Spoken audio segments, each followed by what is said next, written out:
Cool. So last week I spoke about influencer marketing, and then the process of endorsement, and then how you choose your endorser. So like that was the idea, that if you're like creating content and you're adding like a public figure on that campaign, so you need like to tell me why you were choosing that individual for that part of the campaign. So like how he or she connects to your audience, and then what do they bring to your campaign. So like, is that attractiveness, or is that they are trustworthy, or what are the meanings that that endorser brings. So there's like two models that I explained last week for the ones that didn't come to the lecture, that you can use to decide who is going to be your endorser, or the idea of like influencers today in social media platforms. And from that, I think it leads very well to discuss PR, reputation management, and then crisis. So in case you have like someone endorsing your campaign or appearing in your campaign, how are you gonna deal with a fallout?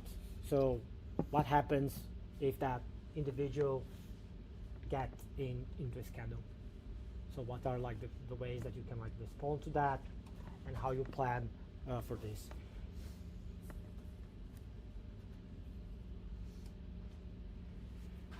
So I feel like one of the biggest authors in the field of reputation management and crisis management is William Benoit, and that's one of the theories that I'm going to present here.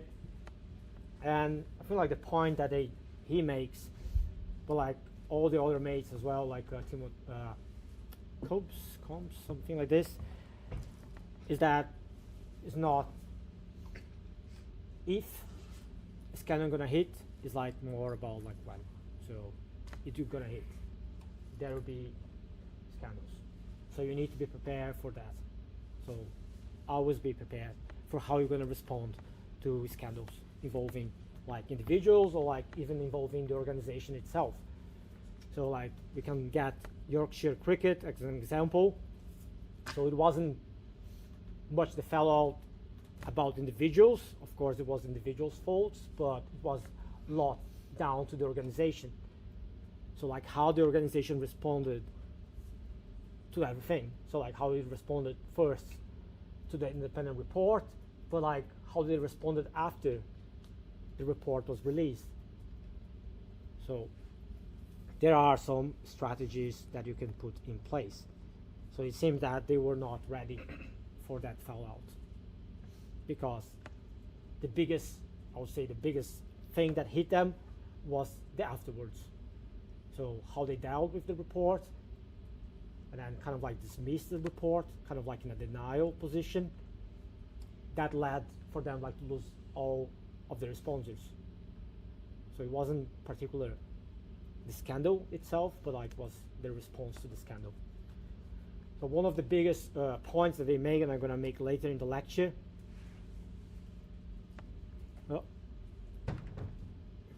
is that it's about perception.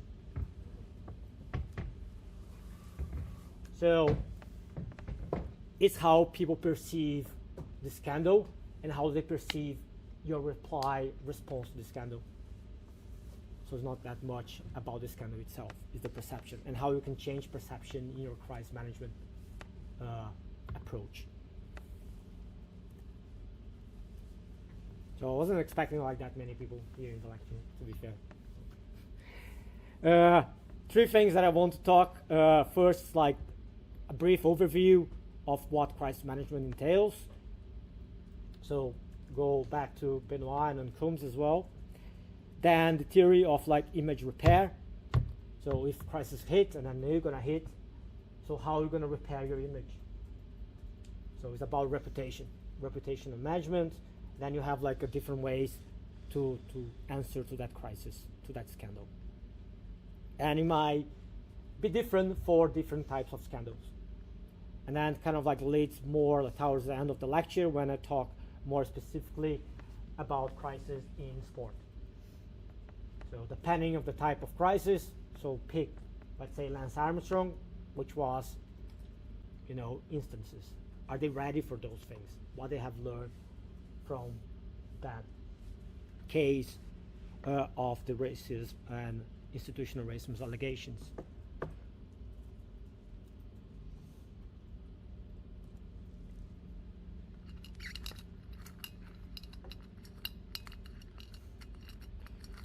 So crises,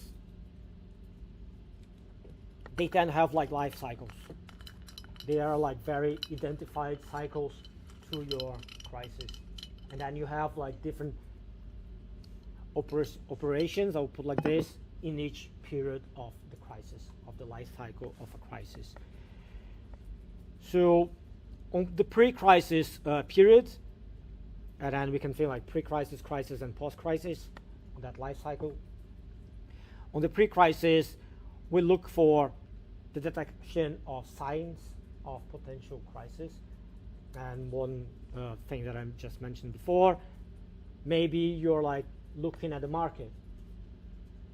So you have your product there, and then you have like that review on your website for people to review your product. And you kind of see that people are like complaining about something.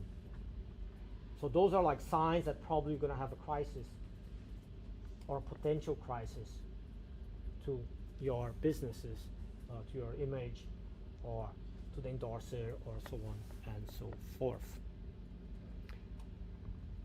You can like try to prevent that to go public. So it's all about, if it goes public, then it becomes a crisis. If it's on the media, it becomes a crisis. If you can spot those signs and maybe customer complaints, you can prevent that. You can engage with each individual. We talked about digitalization, how you can like fingerprint, how you can know each one. People will want to be like sign up on your like newsletter, whatever, so you can like contact them directly. You can try to prevent that crisis to happen.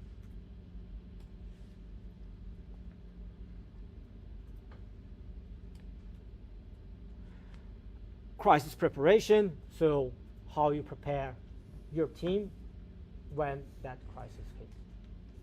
So that was like what I was like saying before.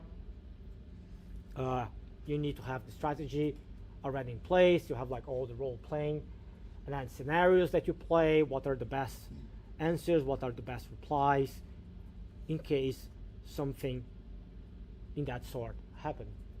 And then you can have like multiple scenarios.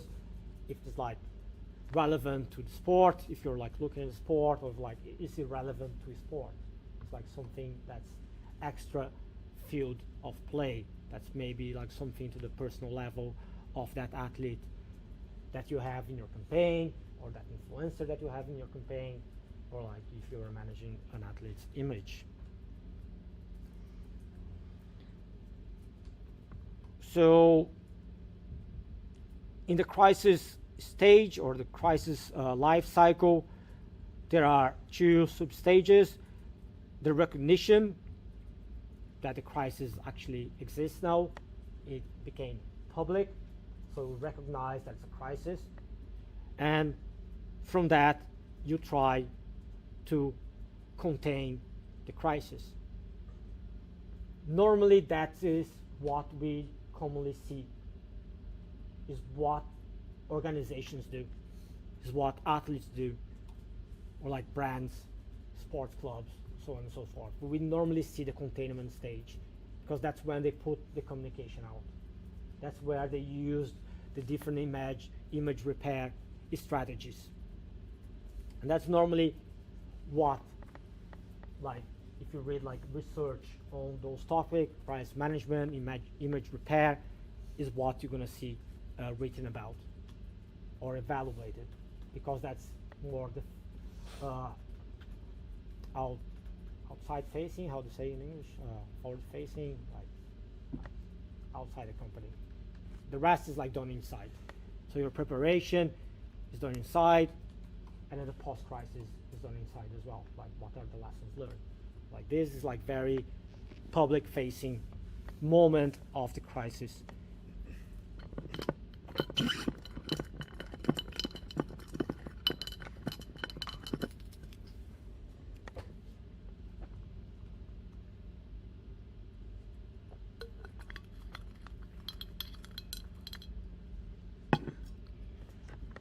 So Benoit, he writes that organizations and people, brands, so on and so forth, they always going to be, I would say, targets of allegations of wrongdoings. And that doesn't mean that those wrongdoings are actually wrongdoings, but they are wrongdoings in the sense that individuals have different priorities, they have different values, they have different attitudes, different beliefs. So people would claim that that organization should have been doing something different. So I don't know if anyone like watched cycling yesterday, but it kind of like connects to what happened to that Everton game. So like on that Everton game, the guy got inside the pitch and he just like tied himself to the post by the neck, and then he had a message, like a political message about fossil fuel, right? So like yesterday in the Tour de Flanders, there's a guy like on the end of the race, like 6 hours into the race, who was like finishing the race, like the cyclists were arriving the finish line, he jumped the barrier and he just ran, and he has like kind of like the same shirt saying fossil fuels and stuff like this. So you can see like beliefs are different, so like people might claim different things, and then you might be into potential crisis if your beliefs are different from the audience. So that kind of like leads for you to think that beliefs and attitudes, they kind of like evolve over time. So organizations, they need to evolve also over time. So maybe it's kind of like, I would say maybe a contentious issue, but Yorkshire cricket, like what happened, it was something that at that time wasn't perceived as racist, even though we see as racist, like things that were said. So like, oh, at that time was banter. But now we, society, we understand that that is racist. So like our beliefs and attitudes have changed, and the organization needs to recognize those things. And it's like, look, at that time we didn't act, it was our fault. We understand this, and then we recognize our error. But that was not the answer. They kind of like approach in a different way.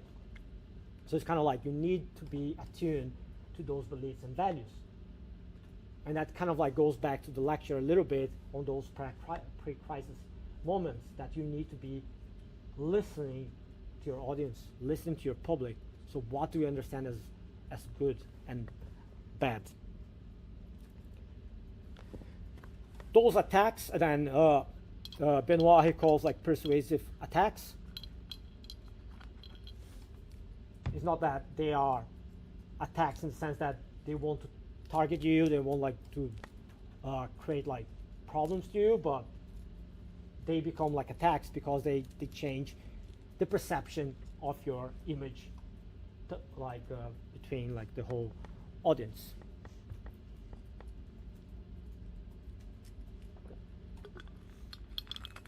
They tend to damage your reputation, and that damaged reputation has big repercussions to your brand, the image of your brand, being it like individual or like, I don't know, organization brand, which has like bigger repercussions on your financing, as we can see like from the case from Yorkshire Cricket, where they lost all their sponsors.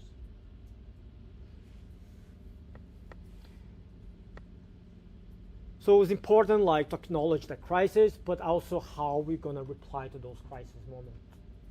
So what are your defensive tactics, or what Benoit calls the defensive utterance?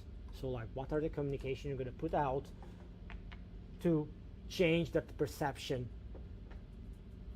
of that attack? It's all about perception. It's all about narrative.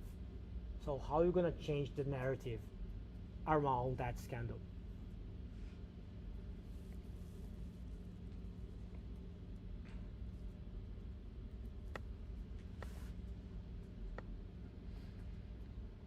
So Persuasion is based on two different constructs. I was going to say things, but like let's call constructs. They are the beliefs, as I said before, and the values. So the values are like evaluation of those beliefs, and the beliefs are the facts we hold true.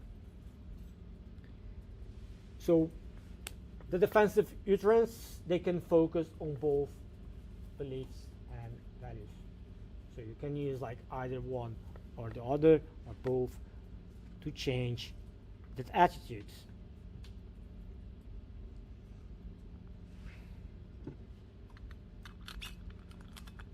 Those attacks and also your defense kind of like build or is constructed with the use of the audience. So what the audience consider as important, as values or beliefs.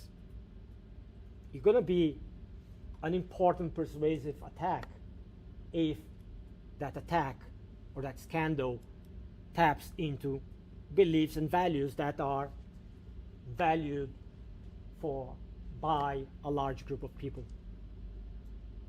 And your reply will be a good reply if you tap on those values and beliefs as well. So you need to have that part, which is the audience. You need to understand them. What are the important things for them? So again, it goes back a little bit in the lecture on that pre-crisis moment that you need to be listening to the audience. You need to understand the audience. So another very important factor for understanding your audience. And digitalization, again, allows you for understanding much better your audience than in the past.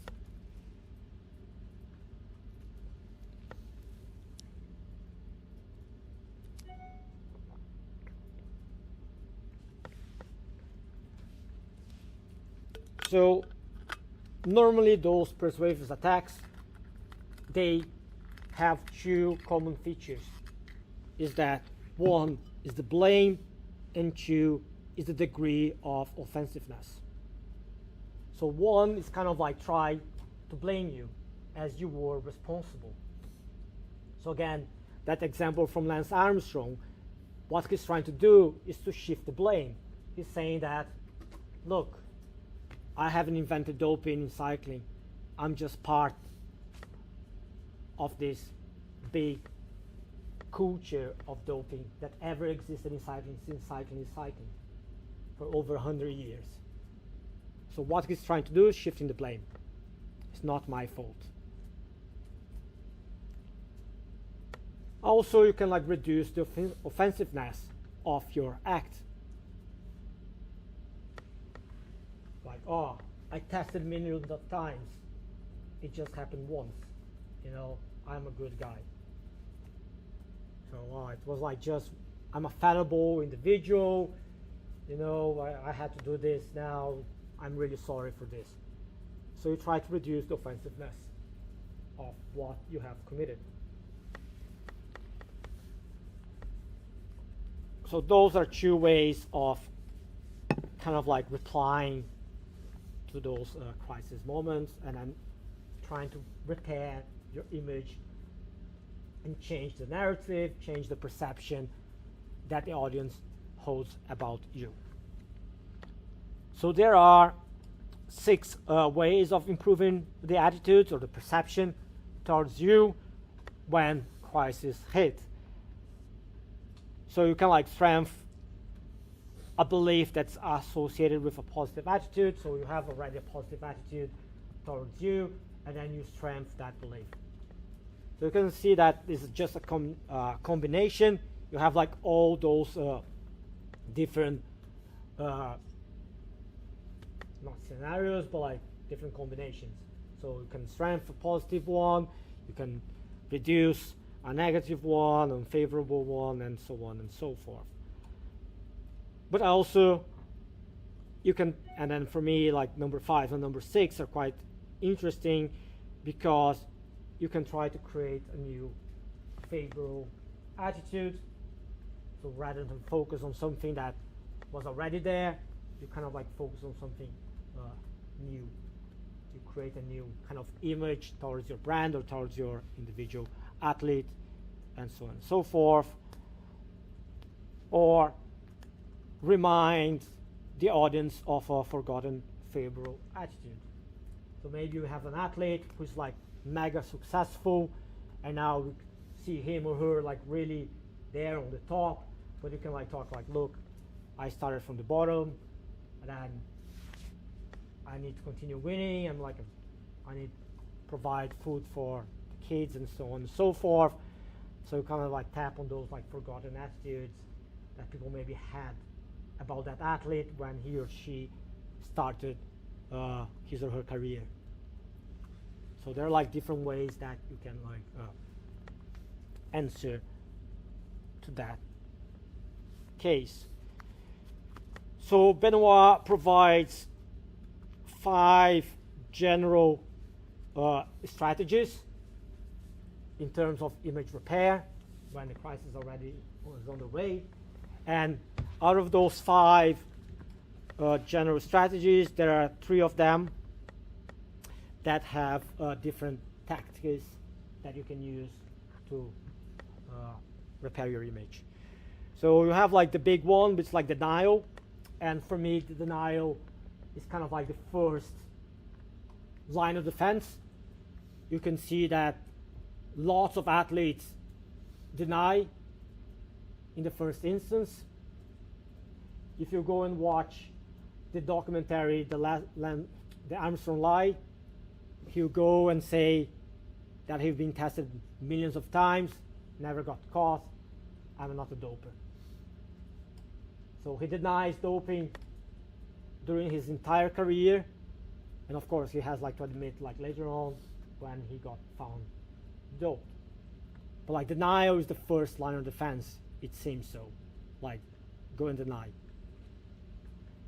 It's interesting as well, there is a documentary called 988, which is like about the 100 meters final, men's final in Seoul Olympics, so 1988. And then that was the time that Ben Johnson ran that 100 meters. He beat like the Olympic and world record. And then Ben Johnson got found on doping on that race. Then he got stripped on the medals and the records, and then he got banned from the sport.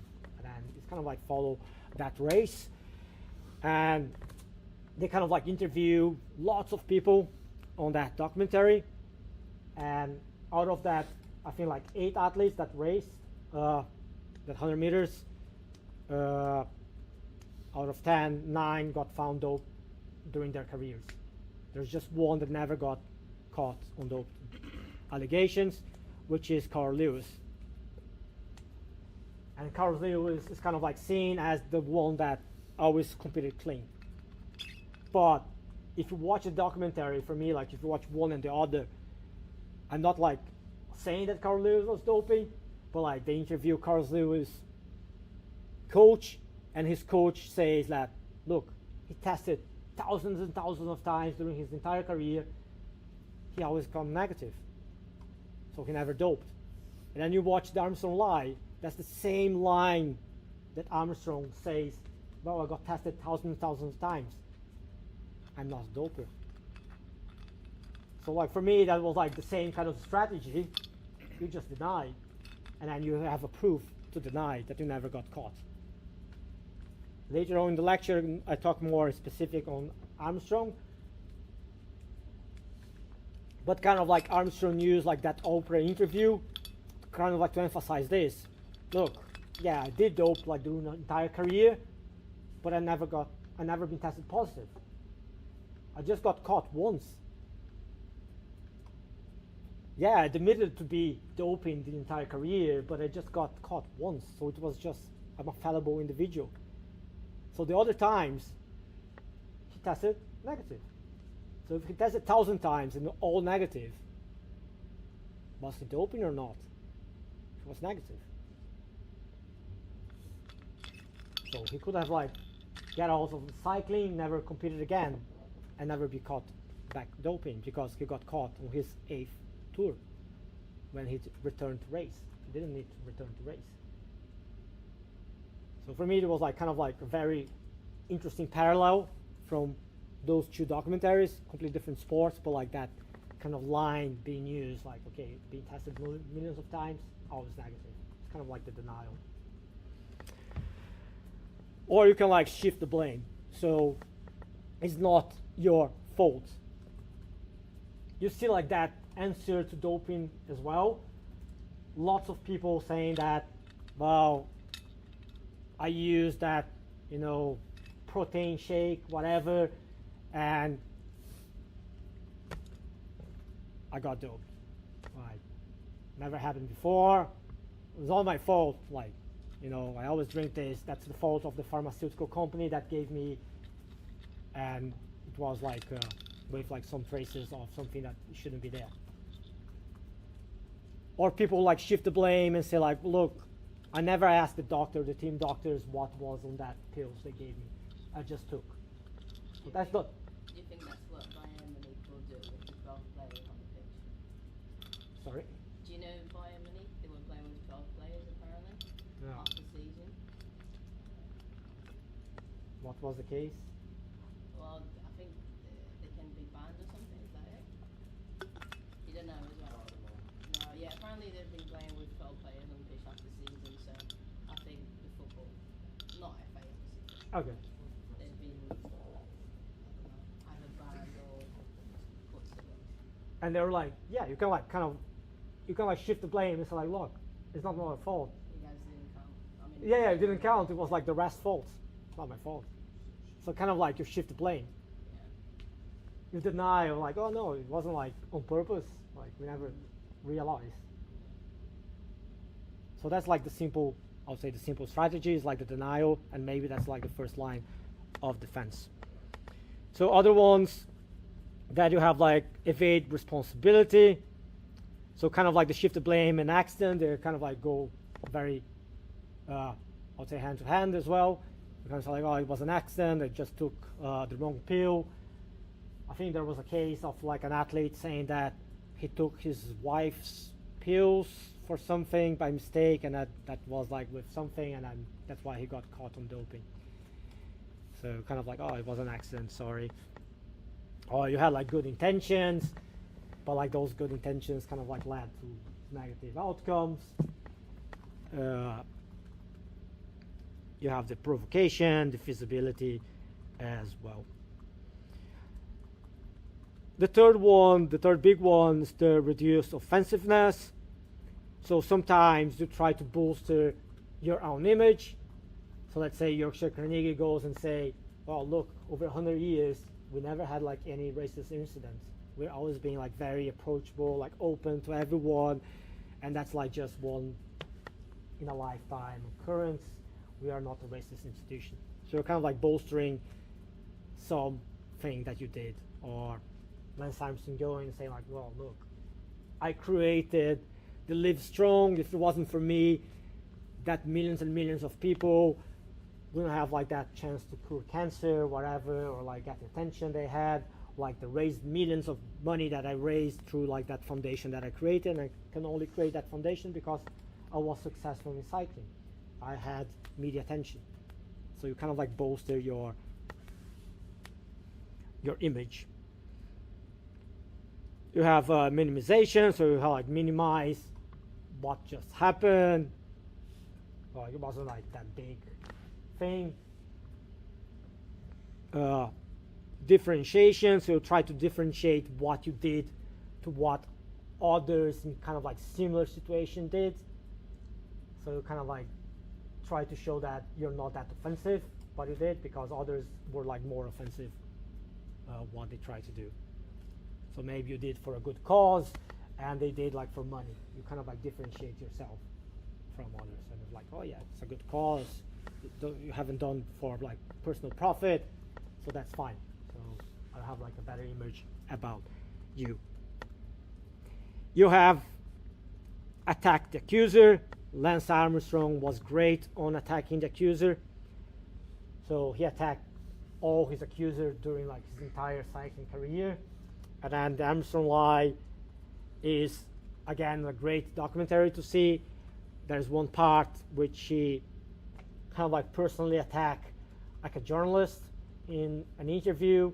So they are like in a competition.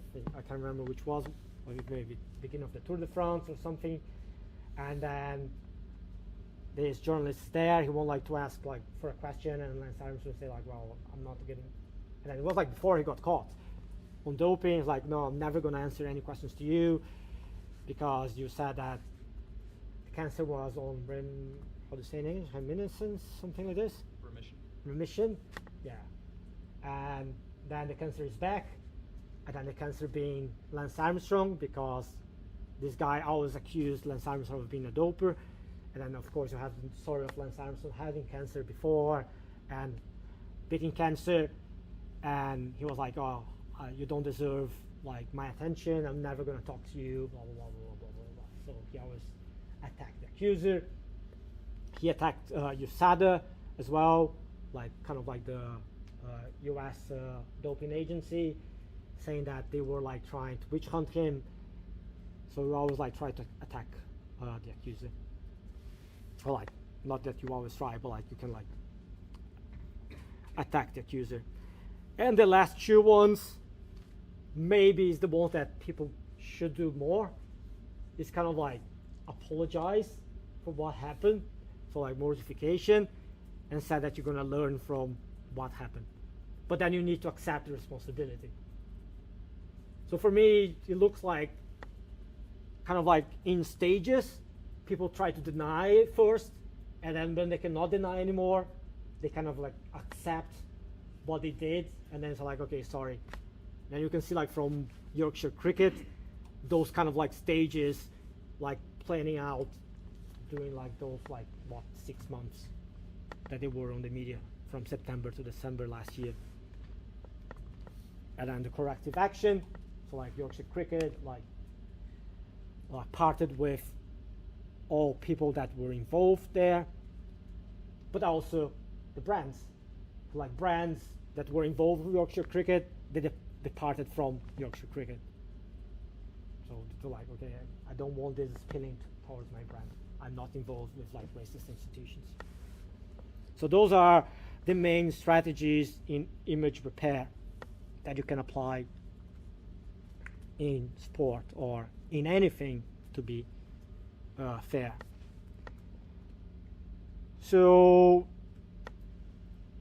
on the book by Benoit, he has like a chapter on sport, and he focuses on Lance Armstrong. So I think like Lance Armstrong is kind of like one of the big cases of scandal. You can like have other scandals as well, and it's kind of like sports bringing off scandals. So he used that Lance Armstrong to kind of like show the different strategies and how Lance Armstrong used those different strategies in different periods of the allegations of doping throughout his career, but particularly focusing on that Oprah interview. So what did Lance Armstrong said on that Oprah interview that became like kind of like a landmark of him accepting that he doped. So first was like mortification. So for the first time, he kind of like admitted to be doping during his entire career. But he used like selective denial by kind of like saying, and then you can like see the comparison, that he was not the biggest scandal related to doping in sport. So kind of like diminish the offensiveness of what you did. It's like, look, I'm just like one athlete here that took performance enhancing drugs. I'm not the bad guy of cycling. Even though there are like lots of evidences that he kind of like to some extent forced other cyclists within the US postal team to take drugs as well, or like take performance enhancing drugs. So he kind of like was an enabler of the whole doping in that cycling team. And differentiation, that point that I mentioned, that he tested millions and millions of times. On the Armstrong lie, you have that attack the accuser. You can see on that documentary, USADA comes and WADA comes to their home in US, in Colorado Springs, I think, that he used to live, like somewhere in Colorado. And then they test him, and he's kind of like saying, oh, you again, you don't leave me alone. I just want to be with my family, just like Sunday. And like, kind of like saying, well, I tested millions of times, anytime, every single day. Like athletes, they need to tell their whereabouts, where they are. So like professional athletes, they need to be sharing their whereabouts. They cannot miss those like tests. He never missed tests. He always tested negative, so he technically was clean until he got during the Tour de France, the last Tour de France he rode. So that was like he trying to differentiate himself from other athletes that get caught as well.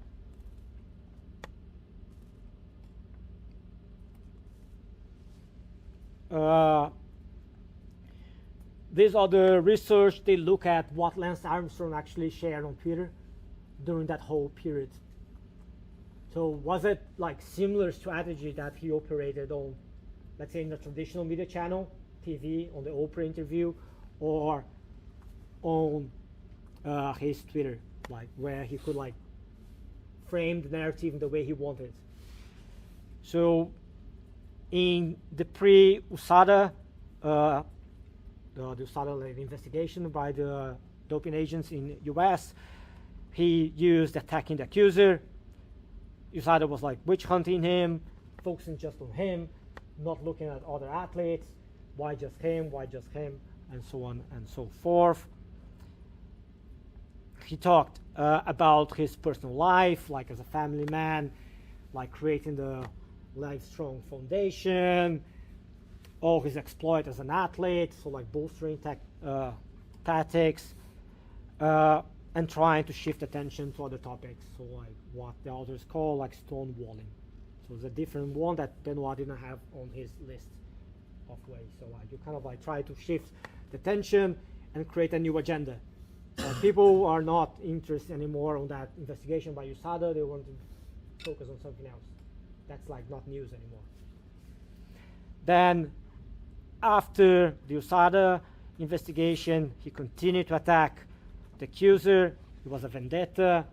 So he has like very, like in the personalized level, he always like focused on USADA as them as being the fault, why they're focused on him. They didn't like him, they didn't like his success, they didn't like what he did. Stonewalling again, bolstering. He was trying to connect to the public. He was like doing Q&A sessions, you know, like things that you can do on social media platforms like Twitter, trying to have like these positive attitudes with his audience. And during the open interview, there was like the mortification, the denial, shifting the blame. But two new strategies that they talk, the authors like conforming and retrospective remorse. So he kind of like said that, well, I should have done this. It was a fail by me. If I was back in time, I wouldn't do that. So you kind of like show like retrospective remorse is a different way of kind of like reducing the offensiveness and like, oh, now with my head, I was like 40 years old, I know that's wrong. When I was 20, you know, I was young, I didn't have like people around me. He kind of like talk about his like growing up just with his mom, angry with the world on his documentary and things like this, and maybe that led to him like taking doping to fight the war, win, and so on, be successful.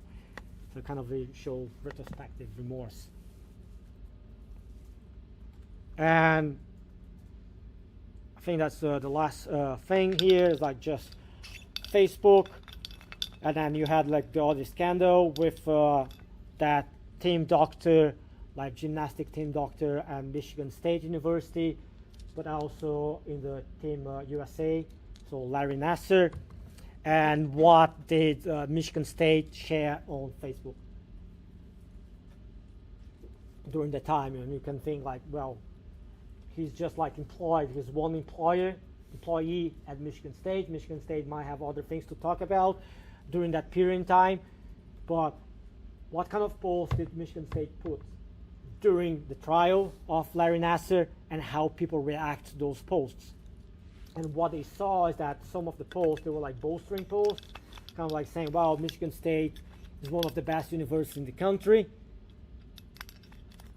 So that kind of post got like a very negative feedback, or like very negative reaction from the audience on Facebook. So even though they're kind of like maybe stonewalling as well, not focusing on the Larry Nassar case and investigation and the trial. They're talking about other things, but the public saw as a negative. So you're kind of like trying to repair your image, but maybe you're creating even more damage to your image by trying to bolster something. So best one was like the corrective ones, like mortification, that provided the highest positive engagement to their thing. And then is there another one? Oh yeah. Last one is that when should you cease connection if you are the sponsor, and then one athlete is found on doping allegations or on other types of irrelevant scandals. So what they did an experiment. They create a scenario. One, the athlete got caught on doping. The other one, it was on extramarital affair. And what they found out is that if it's like relevant to the sport, like doping, ceasing or terminating your connection is the best thing to do. And for the other one, you have the two options. So you can like either cease or continuate your connection with that athlete. So you can have like that example from Tiger Woods that got found on like extramarital allegations, and now like drink and driving as well, and you have like so many cases in sport. So that's what I had planned here to share with you, and I'm